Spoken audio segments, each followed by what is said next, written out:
This is undoubtedly one of the toughest announcements that I've ever personally had to make. But after the accident in turn 4 at the end of the Daytona 500, we've lost Dale Earnhardt. We're going to do what Dale would want us to do, and that's race this week. We're going to run Kevin Harvick in a number 29 white Goodwrench car. To put Kevin Harvick in that car, I called Bobby Hutchins and said, have Kevin at the shop tonight. We're going to go to Rockingham. We're going to race. I want to put Kevin in the car. I don't remember the exact day, and it was late. Kevin got a call to come to the shop for a meeting. And he came back and he goes, I'm going to run the 29 car. We had just lost our hero, so he was the obvious person to put into the car, especially with his talent. And you know, just knowing the pressure that was going to put on him. None of us knew we were going to lose Dale, and all of a sudden it was dumped on him at his age, and to carry the load and the fans and the emotion. Are you ready for this race? Me and him both were going through that season dealing with a lot of things that we really didn't want to have to deal with in our lives. He was having to go to every racetrack and see the same things I was seeing the tributes to Dad painted on the apron, and which were, in hindsight, were good now, but going through it in the moment, you know, I can't imagine this was a very favorable experience for Kevin. When we knew that RCR was coming back to the racetrack, who's going to drive the car, and I think Kevin was a good choice, an obvious choice, but of course then there's still the, all right, well, let's see what this guy's capable of, and is this the right guy for the job, and big shoes to fill, and certainly a lot of pressure, and not a situation I think any driver necessarily wants to put themselves into, but at the same time, it's an opportunity that you've been given. He's getting to drive a great race car. He's getting this opportunity of a lifetime, but I bet he didn't dream it would come this way. And so he was having to sort of share this dream becoming a reality with the tragedy, and the team is dealing with and processing that loss. The team members that he's with are all going through that as well. Obviously, when something like that happens and tragedy hits, everyone's reeling. No one knows what to do. Everyone wants comfort and trying to find a sense of normalcy. So Kevin just said, I'm doing this, and I'm going to do it as best I can. He goes, I'll never be Dale, and I don't want to be Dale. And he goes, I hope the fans really don't expect that of me. You know, Dale Earnhardt was probably the best race car driver there ever is going to be in NASCAR, and nobody will ever replace him. And I think we all know that. So I would hope that you guys don't expect me to replace him, because nobody ever will. I can't think of another driver who could have put all of the chatter and distraction and who the heck is this questioning and everything, just put that aside, go out, do the job. Luckily, it was Kevin that was the driver that was chosen to handle that situation, because his frame of mind and his ability to bite his tongue and buckle down and just stay the course. You know, he had the fortitude and the toughness, and mentally and emotionally, to manage that difficult situation, where I don't know that a lot of people would have been able to do it.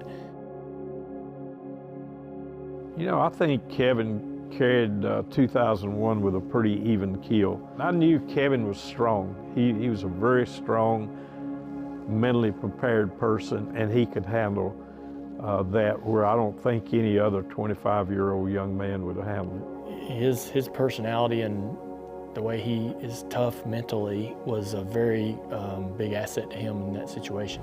Here they go for 2 in a row, trying to set him up. Gordon's going to make the big move on the inside when they get down here to turn 3. Slow car.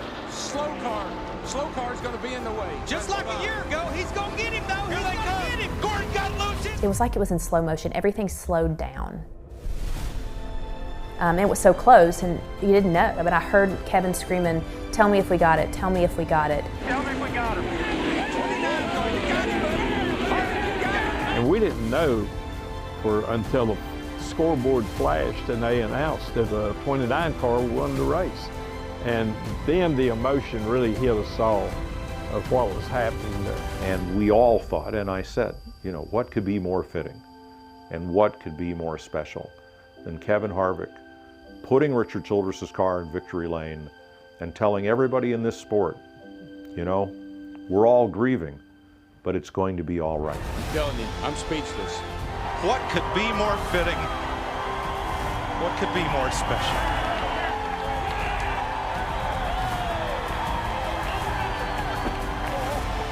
This is a win for this young man. It's the start of a great career for him, but it means so much to these people.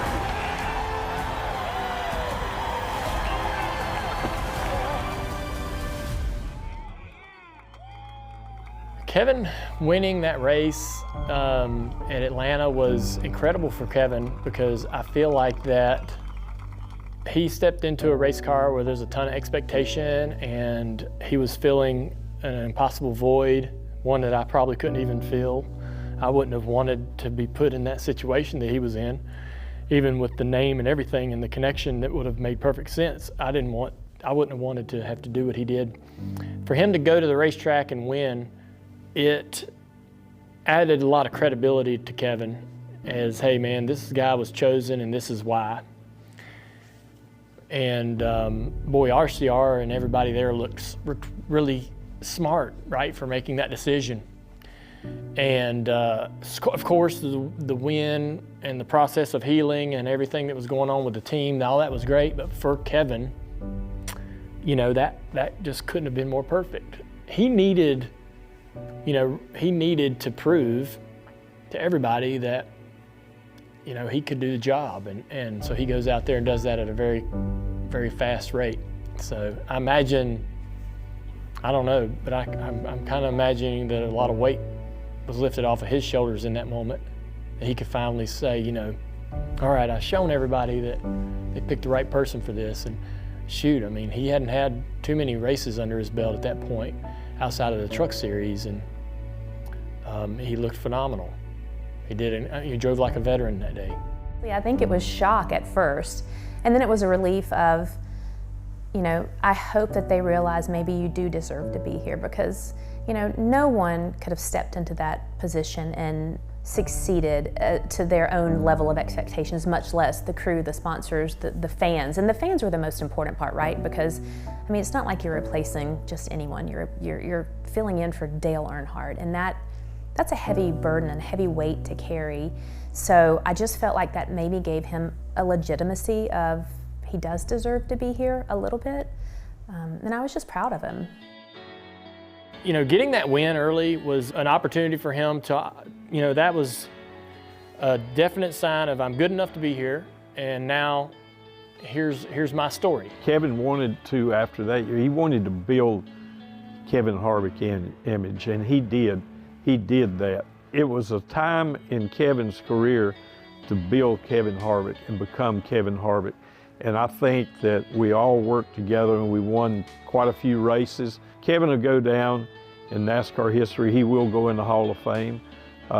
He's brought so much to the sport, so much action, so much activity, and his style, that's what made him a champion as well. And so he raced his own way. He stood his ground. He was colorful. He was controversial at times. He cares a lot about this sport. He cares a lot about the younger drivers coming up and trying to teach them just the right way to go about handling everything. Because he's made a lot of mistakes, right? He's learned from his mistakes, which I think has been a really interesting process to follow. I would hope people would think about Kevin that he loves the sport. He loves the competition. You know, he loves just being a part of the day-to-day routine.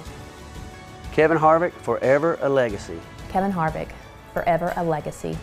Kevin Harvick, forever a legacy. Kevin Harvick, forever a legacy.